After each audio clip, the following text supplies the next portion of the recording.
Hello and welcome to this new edition of Reporters. This week we go to North India, to Dharamsala, home to the Tibetan government in exile and its head, the Dalai Lama. The Buddhist spiritual leader fled Tibet for Dharamsala in 1959 after a failed uprising against China's communist rule. He has since set up a government and an assembly in what has come to be known as Little Tibet.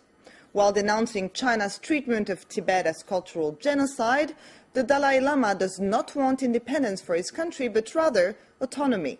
And in line with Buddhism, he is of course a strong proponent of non-violence. His strategy is contested among Tibetans. However, some are ready to take arms to root out Chinese occupation. But it may never come to that. The Dalai Lama's oracles have predicted that Tibet will soon be free again. Capucine Henry, Amandine Roche, and Ardo Gidon traveled to Little Tibet and met the Dalai Lama's oracles. Let's watch their report. A few kilometers from Dharamsala, on the road to the Himalayas, these men and women have walked for hours to come and listen to the prophecies of this little 6-year-old girl. Her name is Shambhavi. They believe she is the reincarnation of a Hindu goddess. I got Dalai Lama blessings and for this Havan, Tibet freedom. And Tibet got very happy freedom. The Dalai Lama holds her hand as a sign of respect. He has come specially to this Hindu temple to receive her blessing and her prayers. Thank you all for coming.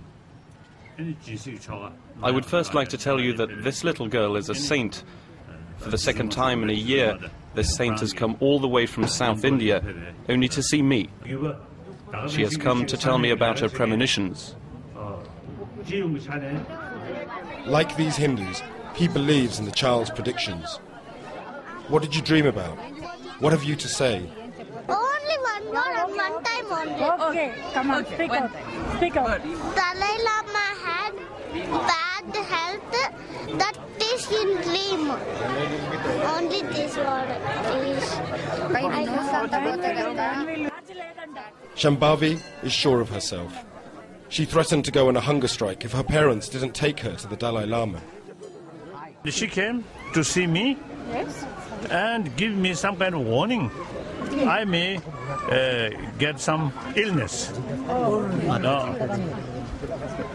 Now this time also, you see, she came, and this time mainly, you see, she wanted to perform some sort of offering, puja, for Tibetan sort of freedom. The pilgrims flock around Shambhavi to know what the future holds for them.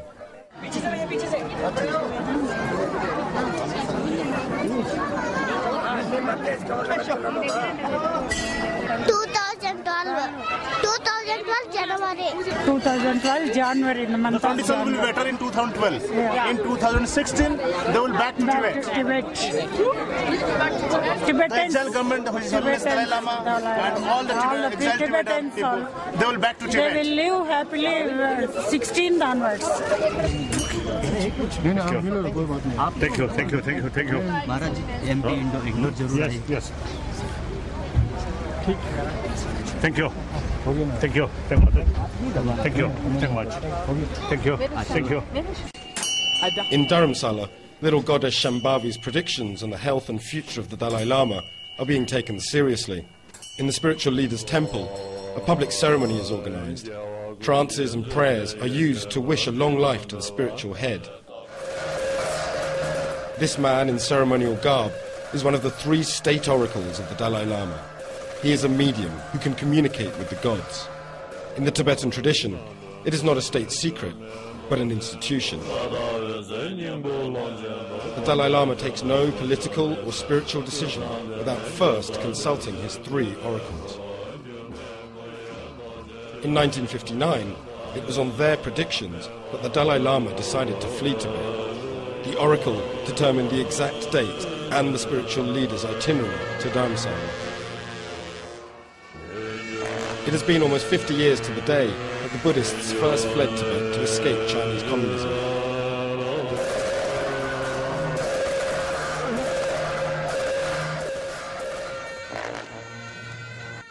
In the small Neshung monastery, Tibetans fall over each other to ask the oracle whether this long forced exile will soon end.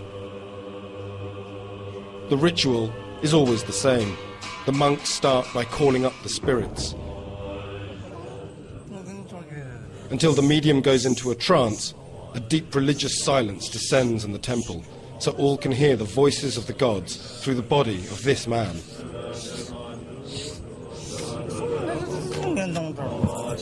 Only an enlightened few can translate this very ancient Tibetan dialect. The sacred words of the oracle are scrupulously recorded and translated by the monks. The oracle faints. The ceremony is over.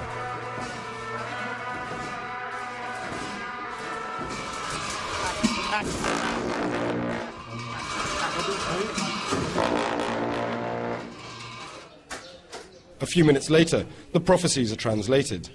The expert, Geshe Dorje, a Buddhist master with a PhD in philosophy, he is one of the few people in the world to understand and speak the language of the gods. This already translated today, oracle. Yeah.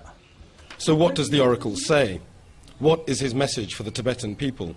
This information is usually kept secret, but finally, in a confiding mood, Geshe Dorje agrees to tell us part of the secret. In Dalai Lama going China. Then after, no problem China, really. Dalai Lama going, then teaching, then people open mind, just like sunshine. Yeah, just like sunshine. That time, I think, many people died. Really, very happy. Then, yeah. Many old people waiting here, 80 years, 90 years, very old. When Dalai Lama coming, then they saw Dalai Lama, they're very happy, shocked, I think. Also Chinese, really.